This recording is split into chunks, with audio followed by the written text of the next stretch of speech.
বর্তমানে বাংলাদেশে Facebook, Messenger, Instagram কিছুই চলছে না, সবগুলোই যেন একেবারে বন্ধ হয়ে গেছে। এরকম একটা অপশন দেখা যায় ফেসবুকে যখনই আপনি ঢুকবেন এটা চলবে না। এরপরে যদি আপনি মেসেঞ্জারে ঢুকেন সেটাও চলবে না। এরপরে যদি আপনি ইনস্টাগ্রামে যান সেটাও চলবে না। কিন্তু আমি আপনাদেরকে দেখাবো কীভাবে ফেসবুক এবং মেসেঞ্জার চালাবেন, এছাড়া ইনস্টাগ্রামও হাই স্পিডে চালাতে পারবেন সম্পূর্ণ একটা ফ্রি ভিপিএন ইউজ করে।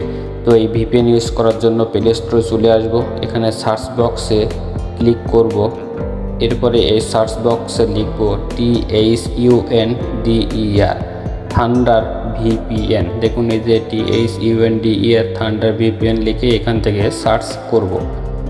সার্চ করার পরে আপনার সামনে দেখুন এরকম একটা ইন্টারফেস আসবে। এখানে প্রথমেই চলে আসছে থান্ডার ভিপিএন। এটা এখান থেকে আমি প্রথমেই ইনস্টল করে রাখছি ভিডিও ছোট করার জন্য। এখান থেকে জাস্ট আমি ওপেন করে দেখাচ্ছি।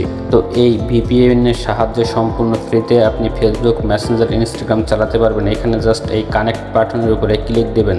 কোনো রকম ঝামেলা ছাড়াই কয়েক সেকেন্ডের ভিতরে আপনার এটা কানেকশন পেয়ে যাবে। এই ফ্রি ভিপিএনের মাধ্যমে আপনি এবার ফেসবুক, ইনস্টাগ্রাম, মেসেঞ্জার চালাতে পারবেন। দেখুন এটা কিন্তু কানেক্ট হয়ে গেছে। এবার আমি আপনাদেরকে দেখাবো যদি আপনারা আইপি বা লোকেশন চান সেটাও কিন্তু আপনারা এখান থেকে পেয়ে যাবেন এই ভিপিএনের সাহায্যে। এবার আপনারা চাইলে ফেসবুক, মেসেঞ্জার চালাতে পারবেন।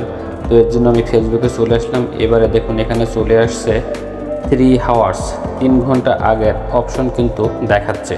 এরপরে আমি যদি এখানে রিফ্রেশ করে আপনাদেরকে দেখাই তাহলে দেখতে পাবেন এই যে দেখুন একদিন আগের অপশন চলে আসছে, মানে একদিন আগে আপলোডকৃত অনেকগুলো ভিডিও। এখানে দেখুন 42 মিনিটের আগে আপলোড হওয়া ভিডিওটাই। অনেকে বলবে এটা হয়তো স্ক্রিনশট, আসলে স্ক্রিনশট না। এখানে দেখুন 42 মিনিট পরে কিন্তু 43 মিনিট অর্থাৎ 1 মিনিট যোগ হয়েছে। আগে 42 ছিল, এখন 43 হয়ে গেছে। ভালো করে দেখলে বুঝতে পারবেন। ভিডিওটা ভালো লাগলে একটা লাইক, সাবস্ক্রাইব করে আমাদের সাথে থাকবেন। একটা ফ্রি ভিপিএন ইউজ করে ফেসবুক, মেসেঞ্জার চালাতে পারবেন।